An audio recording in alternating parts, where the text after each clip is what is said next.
Coucou tout le monde, je vous retrouve aujourd'hui pour parler de la nouvelle lune qui arrive là dimanche en Poisson. Donc on va voir ensemble, je vais vous parler des énergies, des choses qui vont nous impacter, nous faire travailler et amener certainement une libération. Donc, comme vous l'avez compris, depuis le 9 janvier jusqu'au 20 mars, nous travaillons sur la manière d'assumer nos expériences afin que nous réalisions un travail de synthèse. C'est la partie de l'esprit, de la liberté, qui nous a poussé à prouver notre désir véritable de marcher sur les sentiers de la transcendance. Période difficile pour l'alchimiste, la personne qui chemine, comme vous préférez. C'est des moments difficiles de libération, de plein de choses. Donc à partir du 9-10 février, nous avons commencé des travaux de purification qui finiront le 20 mars aux alentours. Ce sont des énergies, donc ça s'arrête pas pile poil. Et ça marque aussi la fin de l'année zodiacale. Suivant les travaux entrepris par l'alchimiste durant cette 5e ronde, j'en avais parlé dans une autre vidéo, des rondes, voilà, nous pouvons recevoir une quintessence de libération, c'est-à-dire que plus on va purifier, plus on va se libérer, quoi, par ces 5 rondes. Donc la ronde, c'est symbolisé par la croix et la rose qui vient en son centre. L'alchimiste va réveiller son pentagramme intérieur. Cette transformation sera perceptible au niveau de son aura. Et souvent, je vous parle de la croix au niveau des lunes, dans quel signe, tout ça. Donc, il y a une symbolique astrologique au sujet de la croix. Donc, la croix, elle représente le corps physique. Mais il faut savoir aussi que le cercle est le symbole de l'esprit. Souvent, on va, pour certains signes et planètes, un rond avec une croix dessus, en dessous, etc. Donc, comme ça, vous aurez une idée à quoi ça correspond. Donc je vais reprendre parce que je me coupe moi-même, donc ça va pas le faire. Donc la croix, elle représente le corps physique, le cercle, le symbole de l'esprit, le demi-cercle, celui de l'âme. La croissance de l'âme passe, comme je vous l'ai dit dans plusieurs vidéos, par une pensée juste, des sentiments nobles et des actions justes. Donc c'est l'alignement. Ce que je pense, je le dis, je le fais. Voilà. Du 9 février au 20 mars, c'est la période durant laquelle s'opère dans l'univers le nettoyage et la régénération de tout ce qui existe dans notre système solaire. C'est toujours bon à savoir. La croix aussi symbolise les 4 points cardinaux. La ligne droite représente la reliance au grand tout de la terre au ciel. Le lien de la terre au ciel. La ligne horizontale, la matière. Et le point d'intersection définit que l'esprit et la matière sont une seule et même chose, inséparable. Nous pouvons y voir aussi la réunion du yin et du yang qui crée l'unicité. Donc voilà pour un petit peu, pour un peu plus détailler la croix qui n'est pas simplement liée à une, comment dire, je perds mes mots, à une croyance, à une religion. Voilà. Ça va au-delà de ça. Enfin, je ferai des vidéos à ce sujet. parce que souvent il y a des amalgames et c'est bien aussi de donner une autre vision. Donc avec cette nouvelle lune en Poisson du 10 mars, nous allons clôturer une année lunaire astrologique. Nous sommes sur une croix double, donc extérioriser ce qui a été intériorisé. Cette nouvelle lune est un élan qui s'apparente à la période où l'on plante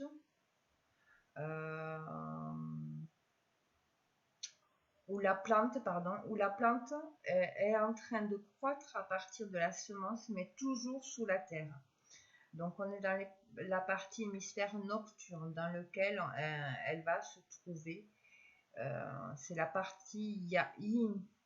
Comme je vous disais la dernière fois dans l'autre vidéo, on travaillait vraiment sur l'hémisphère diurne, donc le collectif, la partie yang. Et là, vraiment, on travaille, cette nouvelle lune, elle vient nous faire bouger la partie yin. C'est l'aspect caché au regard du monde. C'est un temps où nous prenons conscience de nos propres semences, de nos désirs, de nos espoirs. On pose des intentions, on démarre un projet et tout ça va dépendre de nous, de notre imagination, de nos engagements vis-à-vis de nos rêves, de ce qu'on veut voir se réaliser. Donc voilà. Ça, c'était une petite introduction que je voulais faire. Voilà. Et voilà. Donc, la nouvelle lune en signe d'eau, en Poisson, va nous inviter à nous connecter à nos émotions et à notre dimension spirituelle. Le premier cadran va se trouver dans le moi personnel. C'est le réveil de la conscience. C'est qui je suis, comment je m'octroie de la valeur, comment je pense. C'est affirmer son identité de façon indépendante et autonome. Dans ce cadre, nous allons aller du signe du Poisson, qui est la synthèse de tous les autres signes astrologiques, un peu. C'est la dissolution de l'ego dans la reliance à l'autre, au collectif, en fusionnant. Ce signe montre que la dualité est une illusion, qu'il existe un fil d'or, l'esprit, qui nous permet de comprendre l'unicité du monde. Donc on va aller du Poisson vers le Bélier. Je ne sais pas si je l'ai dit, je m'y perds un peu. Il y a un peu de fatigue aussi. La nature va bientôt renaître à une nouvelle vie. Le printemps du Bélier. C'est la jonction entre deux cycles. Voilà. Et c'est comme si on nous préparait, voilà, au prochain cycle aussi. Hein. C'est voilà, c'est les derniers préparatifs au prochain cycle. C'est aussi l'homme spiritualisé qui a fait le tour d'un cycle de vie, devenu conscient. Alors, on a fait vraiment sur une année, je crois une année lunaire ou une année astrologique, on a fait le tour du zodiaque. Donc, et avec tout le travail que ça comporte aussi. La difficulté va être de composer avec la réalité, l'extérieur, le collectif, l'autre, et ce qui est perçu de l'autre monde, son intériorité, nos émotions, la partie intérieure, vraiment le côté yin de nous. Ce qui peut nous mettre dans la confusion, l'indécision et nous conduire dans l'inadaptation.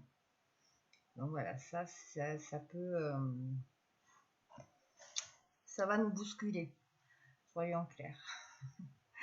Le rôle du Poisson va être de conscientiser que nous sommes tous des êtres spirituels reliés au grand tout, venus vivre des expériences matérielles. Et il incarne aussi l'amour spirituel et universel.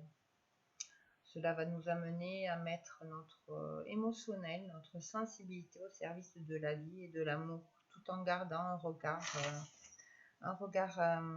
critique analytique, posée, créer un cloisonnement nécessaire à un équilibre psychique, structurer nos rêveries, notre créativité, donc l'organisation, discipline, objectivité, accueil pourront être nécessaires afin de faire face aux contraintes de la vie quotidienne. Les dimensions privées, personnelles, vie individuelle seront mises en lumière. Le poisson, c'est je crois. Et la partie du corps qui est reliée au poisson, ce sont les pieds. Les pieds nous permettent d'avancer. Hein. Donc voilà. Donc comme je vous le disais, du poisson, nous allons aller vers le bélier. Signe de feu, signe de renaissance, de renouveau. Il ouvre la voie avec courage et vivacité. Son mot d'ordre, c'est action, affirmation de soi et indépendance. C'est un peu l'adolescent qui décide d'aller vers le monde. Voilà, c'est l'image, j'aime bien cette image. Le bélier est régi par la planète Mars, dieu de la guerre, et justement on est en Mars. Donc vous y verrez ce que vous voudrez. C'est aussi la conscience de notre volonté. C'est je suis qui s'affirme avec courage, combativité et indépendance. Par contre, attention au déséquilibre, l'affirmation de soi sans la prise de considération de l'autre peut se transformer en égoïsme, voire en cata. Hein. Ça fait jamais bon ménage. La soif d'indépendance, c'est pareil. Sans compromis, débouche sur l'oppression. Donc l'empathie sera nécessaire pour s'épanouir. Voilà. Ça va être voilà, ça va bousculer. Le bélier, par analogie, dans le corps, ça se situe la tête, le front et je dirais son mot d'ordre, c'est je suis. La maison 12 du poisson est la maison de ce qui est caché, de ce que je ne vois pas, de ce qui m'échappe, ce que je ne contrôle pas. Elle est souvent associée aux épreuves, à l'isolement physique, psychique ou spirituel, à la charité, mais aussi au sacrifice, aux hospitalisations. Psychologiquement, c'est la traversée de l'inconscient.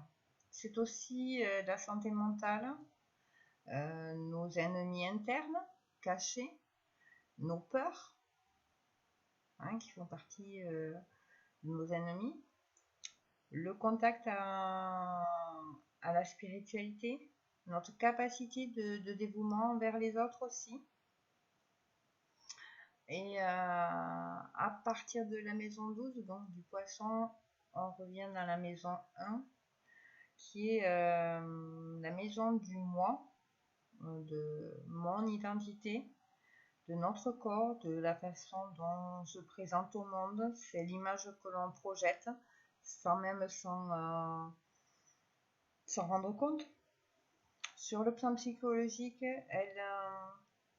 elle décrit comment on aborde les nouveautés dans notre vie, notre vision immédiate du monde. C'est une fenêtre ouverte sur le monde, l'univers.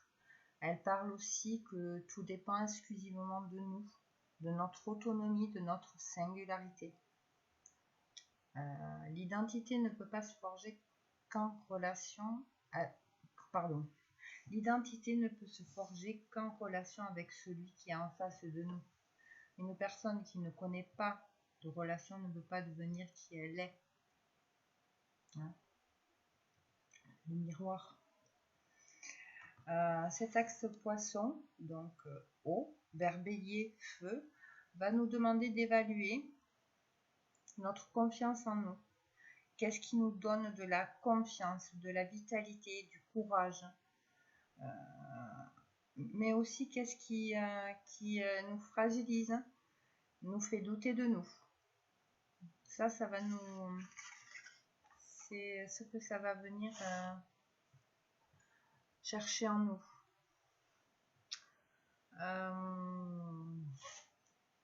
Donc cette nouvelle lune va continuer sa course vers le taureau, signe de terre, de force, de puissance. Endurant, résistant, le taureau aime le confort et l'amour de ses proches. Il veut posséder et préserver le monde matériel. Voilà. C'est un peu... Allez, je me lâche le pantouflard du zodiaque. C'est pas méchant. En termes de comportement, le taureau cherche de façon instinctive la sécurité matérielle et son bien-être physique. Il est en contact avec ses sens, ses besoins matériels. C'est l'ancrage dans le monde sensible. Voilà. Au travers de ce signe, nous allons aller chercher ce qui a de la valeur pour nous, notre relation à l'argent, nos possessions, nos ressources, qui va révéler comment nous utilisons nos ressources personnelles, notre temps, relations, argent, talent, dons, etc. Plein de choses. Pour réaliser quelque chose de tangible dans le monde. D'un point de vue psychologique, elle indique également ce qui a de la valeur à nos yeux, ce qui nous est cher. Quelle valeur je m'attribue aussi. C'est important, parce que là on est dans une partie, c'est vraiment ramené à l'intérieur. Est-ce facile pour moi ou pas de me valoriser? Ai-je de la valeur à mes propres yeux? C'est le moment du bilan par rapport aux questions matérielles et concrètes. Qu'est-ce qui fonctionne depuis que j'ai planté mon intention, voilà, par rapport à la nouvelle lune? Quels sont les processus qui marchent et qui soutiennent mon projet? Quelles sont les méthodes que je dois ajuster ou pas pour que mon intention puisse se manifester? C'est aussi le moment de s'organiser pour pouvoir atteindre ses objectifs. Voilà, c'est le bilan. On se questionne, on réajuste et on pose une action derrière. Elle passera ensuite dans le signe du Gémeaux. Signe dualitaire, c'est le début du multiple. C'est le 2. La capacité aussi d'utiliser plusieurs talents de façon simultanée. C'est un signe d'air, de l'apprentissage, du savoir. Considéré comme le papillon du zodiaque car il manie les idées avec brio et s'intéresse absolument à tout, ce qui peut être un défaut, lui valoir de s'éparpiller plutôt, on va dire. Le Gémeaux vient nous enseigner que l'intellect vient couronner l'instinct animal d'existence du Bélier et de préservation du Taureau. Il est gouverné par Mercure, dieu de la communication et de l'échange, qui dit air, dit aussi mental et esprit. Donc là, on va vraiment travailler avec le Gémeaux sur vraiment la conscience pure, l'esprit, le mental. Il sera nécessaire ici de ne pas perdre de vue son but et s'éparpiller pour trouver un équilibre. Ça, c'est ce que nous allons travailler ici, c'est comment nous comprenons les choses, comment je perçois les choses autour de moi. Voilà. Psychologiquement, elle révèle comment j'apprends, comment je communique, comment je vis mes relations proches, quel est mon réseau et comment je l'établis, comment j'établis mon réseau. C'est la sphère de nos connaissances intimes, frères, sœurs, notre voisinage, notre entourage immédiat. C'est vraiment dans cette sphère-là. Dans cette partie, il sera question de voyage, d'incursion, qui vont nous permettre de comprendre où je suis et avec qui. C'est aussi l'arrêt sur nos pensées. Quelles sont nos idées quelles sont les idées qui me traversent l'esprit? Sont-elles libératrices ou toxiques? Est-ce que notre mental s'emballe ou est-ce qu'on est capable d'observer avec sérénité ce qui se dessine dans notre esprit, avec objectivité, attirer les pensées qui vous portent en essayant de réduire les pensées parasites qui vous empêchent de suivre votre chemin. Voilà.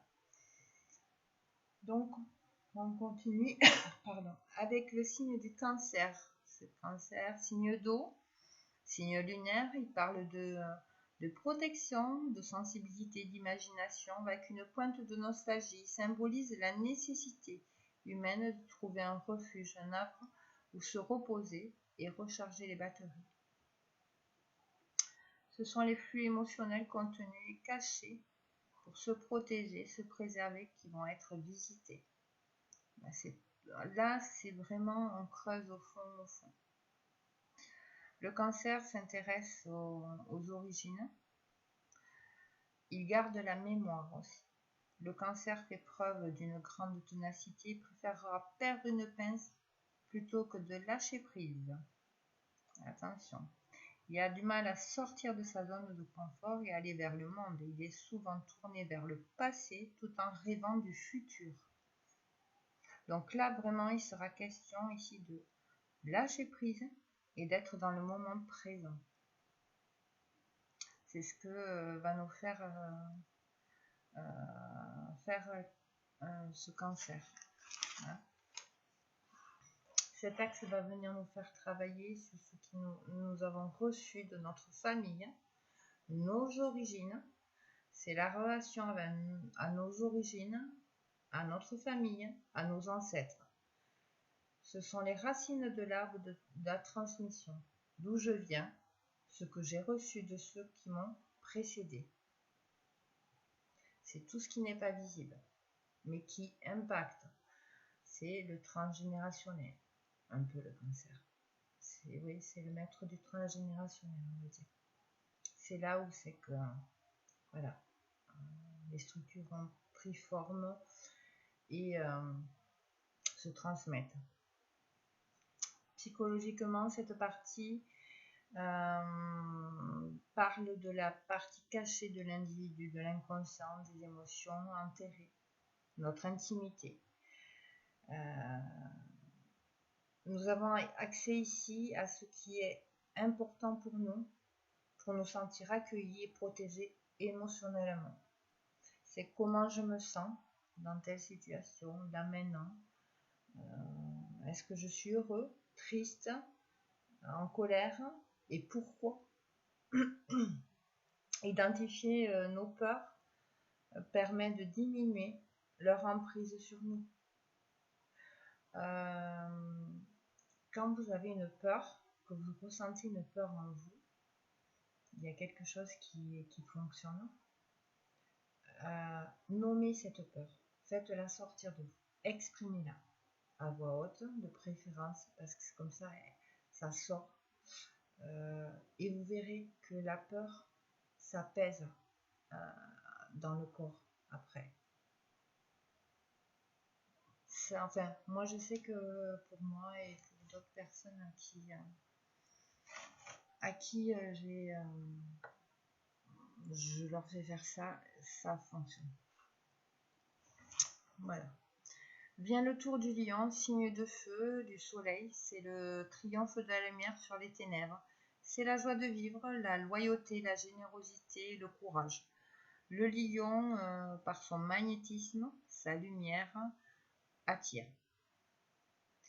Le lion, c'est en quelque sorte le petit roi, en référence au lion de Némée, pour ceux qui connaissent.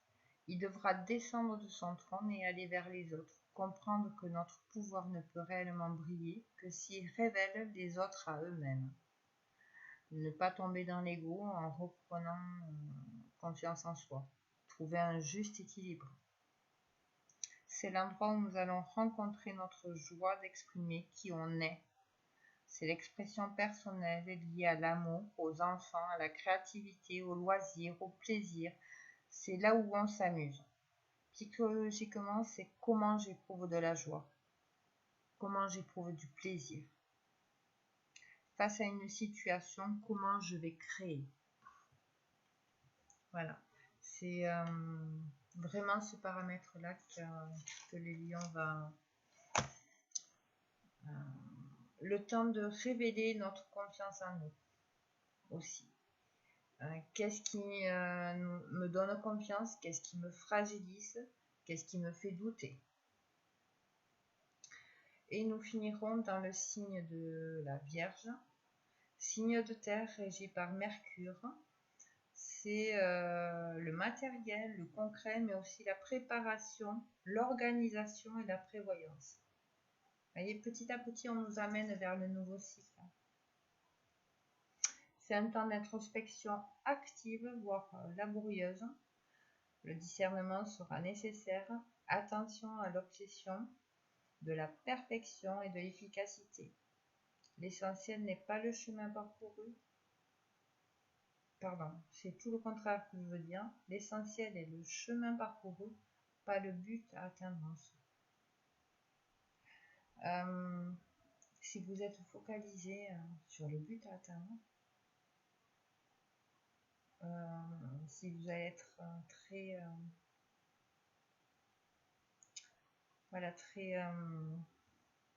perfectionniste et viser que l'efficacité, vous n'allez pas prendre de plaisir. Ça va être compliqué de prendre du plaisir avec cette optique-là.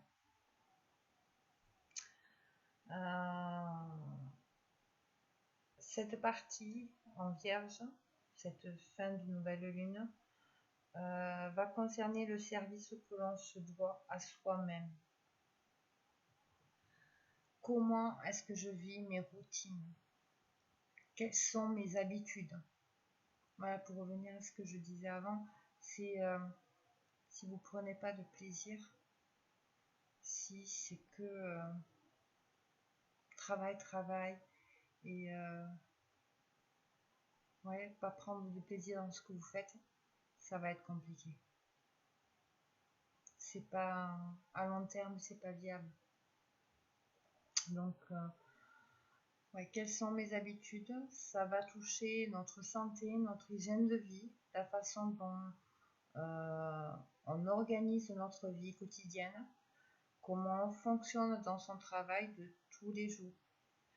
Qu'est-ce qui fonctionne, qu'est-ce qui ne fonctionne pas, qu'est-ce que je dois ajuster pour changer ce qui ne me convient plus. Voilà. Donc voilà, on a fait un peu le tour, j'ai fait un peu le tour de ce que cette nouvelle lune, dernier du cycle lunaire, et derrière la ligne droite de purification, je dirais, et de libération. Ah oui, je voulais rajouter quand même quelque chose qui est intéressant pour moi, il n'y a pas de hasard et ça dit aussi des choses. Cette nouvelle lune tombe le 10 en numérologie, donc on retient le 1. Le 1, il symbolise l'avancement personnel par l'action individuelle, la volonté, la confiance en soi, l'autonomie. Son côté négatif, bien que c'est pas... Il faudra faire attention à l'ego, à l'individualisme, à l'égoïsme, à l'isolement. Donc vous voyez, ça reprend vraiment aussi ce qu'on a vu jusqu'à présent par rapport au signe que cette nouvelle lune va éclairer. Donc voilà. Je suis pas sûre que ce soit une période très facile encore. Donc tenez bon. On arrive, on clôture cette fin de cycle lunaire et astrologique. C'est pas facile. Prenez soin de vous. Donnez-vous du temps, des moments, cocooning. Faites-vous plaisir. Et voilà. Donc j'espère que cette vidéo aura contribué à vous ouvrir des champs et des questionnements, pourquoi pas, et des réflexions.